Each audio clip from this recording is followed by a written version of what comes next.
Hi, this is Tanmay Kulkarni from Humanitarians AI. The hard part of using AI isn't saying what you want, it's saying who you are. Every template you'll ever pick up was written for a generic professional, and you're not one.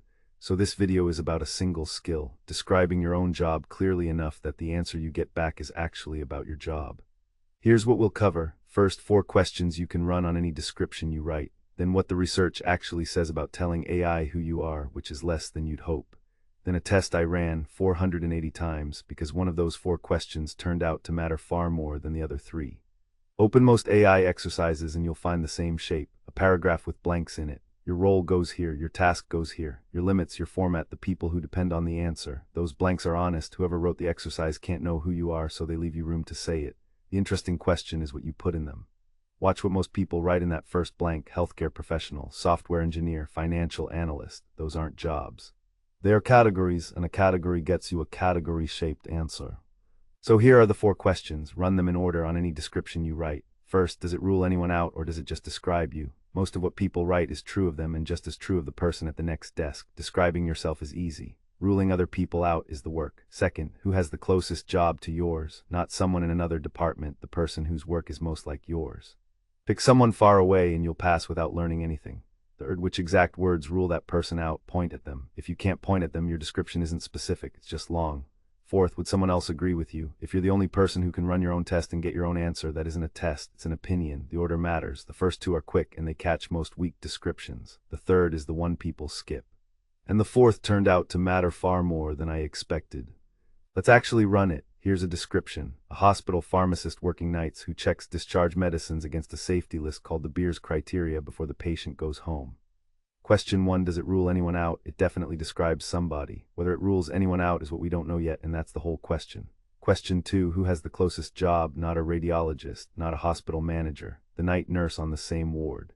Same hours, same patients, same discharge. She's who we test against. Question 3, which words could that nurse not write? Working nights, she works nights too. Before the patient goes home, she's standing right there for it. But checking medicines against the Beers criteria, that's the pharmacist's expertise. Those are the words doing the work.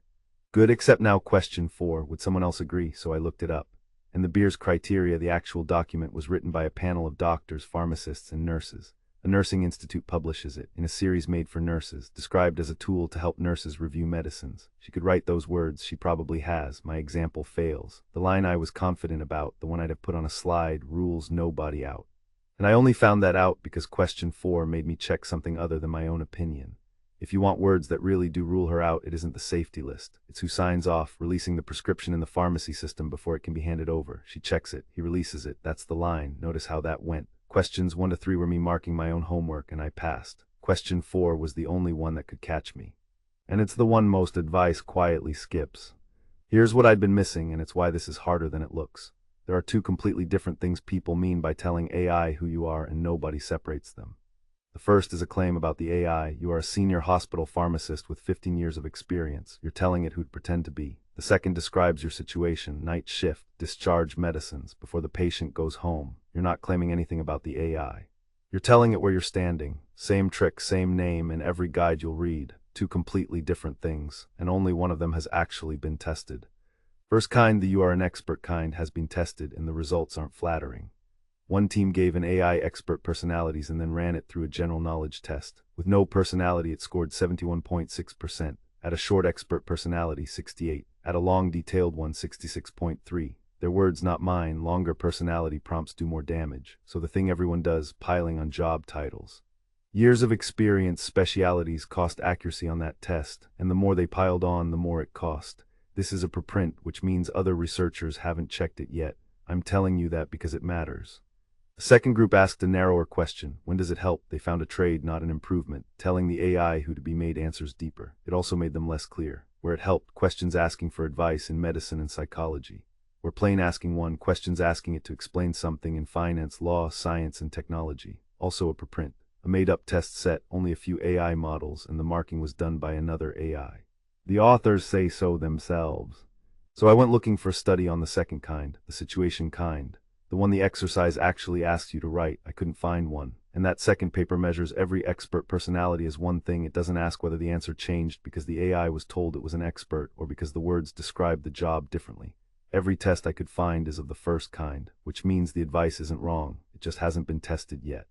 Those are very different things, and the difference is good news, because untested is something any of us can go and fix. Which leaves you where it left me. The exercise gives you a sensible instruction. Write a description of your job, hand it to an AI, and ask whether it's specific enough.